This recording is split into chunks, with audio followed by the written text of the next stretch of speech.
Olá, meu nome é Eduarda Gabriela, sou do curso de Pedagogia e estou cursando essa disciplina Fisiologia Humana Geral pelo Núcleo Livre. E vou falar um pouco sobre a comunicação celular de acordo com o livro Fisiologia Essencial de Mourão e Abramov, 2011. Podemos então comparar as células com os seres humanos, que assim como nós, cada célula é modificada pelo meio, e também como nós, as células se comunicam entre si, estabelecendo então a comunicação celular.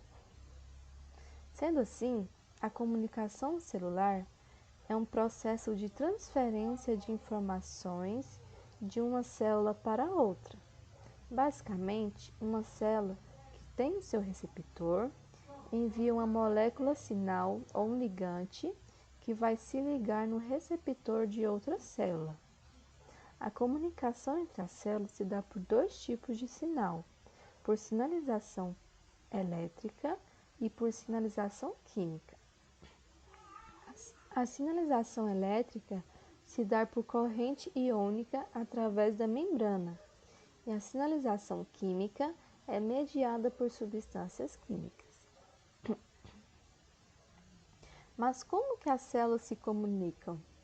Basicamente, as células se comunicam de três maneiras: por comunicação direta, por comunicação indireta local ou por comunicação indireta à distância. A comunicação direta é aquela na qual se estabelece pontos de continuidade entre o citoplasma de células diferentes, as junções comunicantes ou junções do tipo GAP. A comunicação direta se dá entre células que se tocam, por isso também ela é chamada de comunicação por contato. É importante ressaltar que a comunicação por contato se presta tanto para a sinalização elétrica quanto para a sinalização química. A comunicação direta pode ser entendida como se fosse uma conversa entre duas pessoas que estejam em cômodos adjacentes, estando aberta a porta que comunica os cômodos. A comunicação indireta local é aquela que se estabelece entre duas células vizinhas, banhada pela mesma matriz extracelular, líquido intersticial. Ou seja, uma célula libera uma molécula no interstício e esse sinalizador se liga a receptores em uma célula-alvo. A célula-alvo, ela contém os receptores e pode, inclusive, ser a própria célula para um determinado sinalizador. E a comunicação indireta local pode ser autócrina ou parácrina. E a sinalização parácrina é uma comunicação a curta distância, onde uma célula vizinha sinaliza para outra pelo seu mediador químico. E a sinalização autócrina é uma sinalização própria, onde a célula produz seu próprio mediador para finalizar seu autorreceptor. A comunicação indireta à distância é aquela que se dá por transporte de massa via fluxo circulatório. Essa comunicação resume o modus operandi do sistema endócrino, que nada mais é que uma rede de células secretoras integradas em locais diferentes do corpo, as quais interagem por meio de hormônios que circulam no sangue. A comunicação indireta à distância é também chamada de sinalização endócrina, que é uma comunicação celular à distância que se dá por meio do sangue. Receptores e resposta celular. São inúmeras as respostas que um receptor evoca na célula, relacionada tanto à alteração estrutural quanto à modulação funcional da célula. E todas essas respostas, esses efeitos, têm um denominador comum, que é as enzimas proteinoquinases, ou PKs.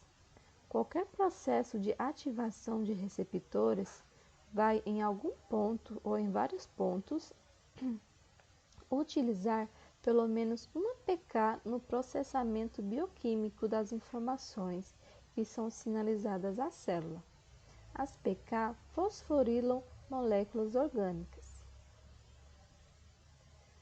E existem dois tipos possíveis de receptores celulares relacionados com a sinalização intracelular, que são os receptores de membrana, que são que se associam a sinalizadores hidrossolúveis, e receptores intracelulares, que são ativados por moléculas hidrofóbicas. E sobre os receptores de membrana, existem três tipos básicos. O primeiro reúne os receptores associados a canais de membrana, cuja função é modular a permeabilidade do canal. O segundo são receptores com comportamento enzimático, ou seja, a mesma molécula realiza o papel de receptor no domínio extracelular e o papel de enzima no domínio intracelular. E o terceiro, receptor associados às proteínas G. As proteínas G são ligadas à face interna da membrana, por onde flutuam livremente.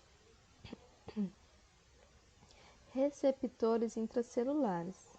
Esses receptores atuam nos fatores de transcrição de genes, os quais têm uma função direta na cadeia de transcrição de RNA, ativados por esses sinalizadores.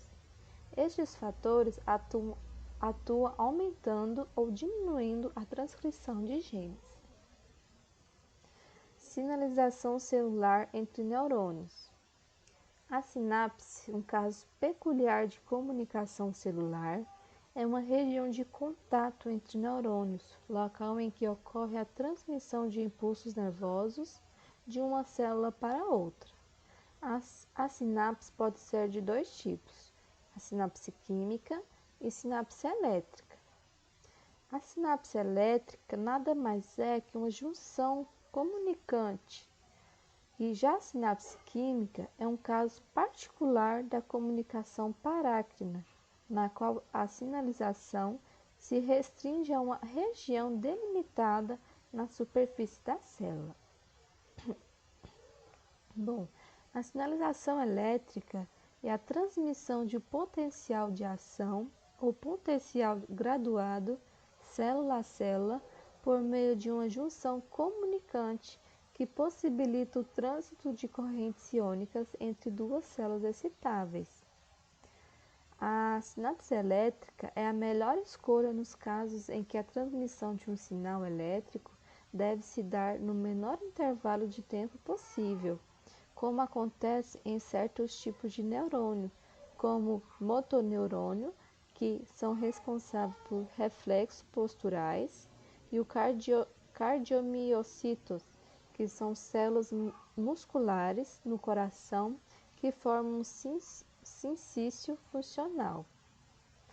Apesar das sinapses elétricas terem a transmissão instantânea, elas não têm a capacidade de inibir o neurônio seguinte, pois elas são sempre excitatórias.